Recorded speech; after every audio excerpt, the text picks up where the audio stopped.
I love the Puff-Shroom. It's my favorite plant in PvZ2 and today I'll show you exactly why.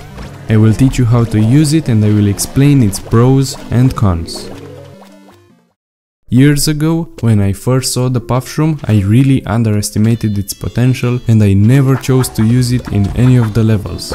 I thought it was just a tiny, weak plant that you can use as a crutch if you suck at managing your sun production.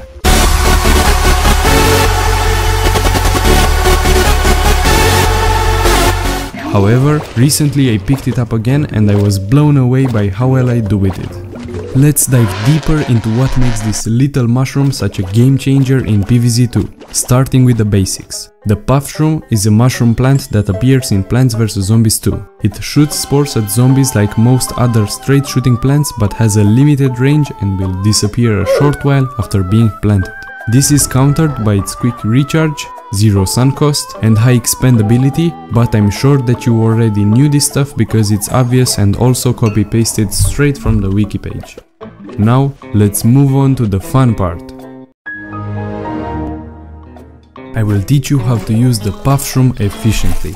Everything about this plant screams that it needs to be spammed. Its plant food ability affects all Puff-Shrooms on the screen, making them shoot really fast.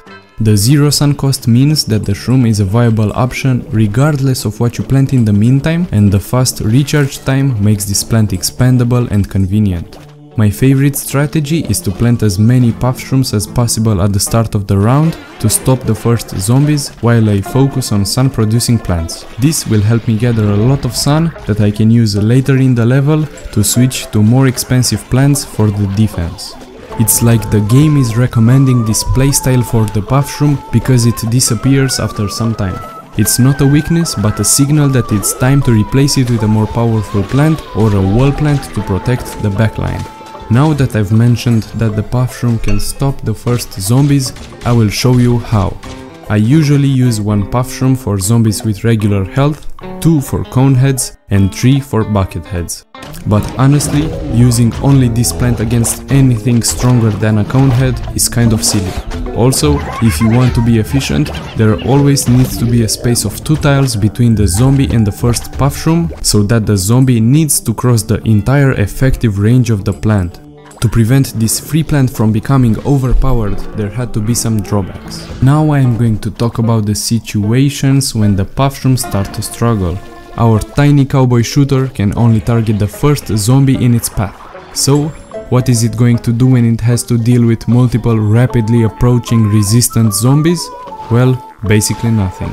This example from the Jurassic March shows us exactly why the Puff-Shroom needs to be replaced with more powerful area denial plants later in the level. Without the protection of a walnut or the damage of an expensive plant, the mushroom becomes just defenseless prey. Here are some plants that work well in combination with the Puff-Shroom. Wall plants work great in front of any plant that shoots, including the Puff-Shroom. All splash damage plants like the Wintermelon, Fume-Shroom, Laserbean, Spikeweed and Spike Rock will eliminate the Puff-Shroom's weakness to hordes of zombies. Any high damage plant like the Cherry Bomb, Potato Mine, Lava Guava and others can deal with super tanky zombies, leaving only some lucky zombies that were further away for the Puff-Shroom to deal with. Also, there is a niche plant that can have a synergy with the Puff-Shroom, but I still don't recommend using it because it is just that bad. The Magnet Shroom. So don't ever use that one. I really appreciate that you stuck around until the end to hear what I had to say about my favorite plant.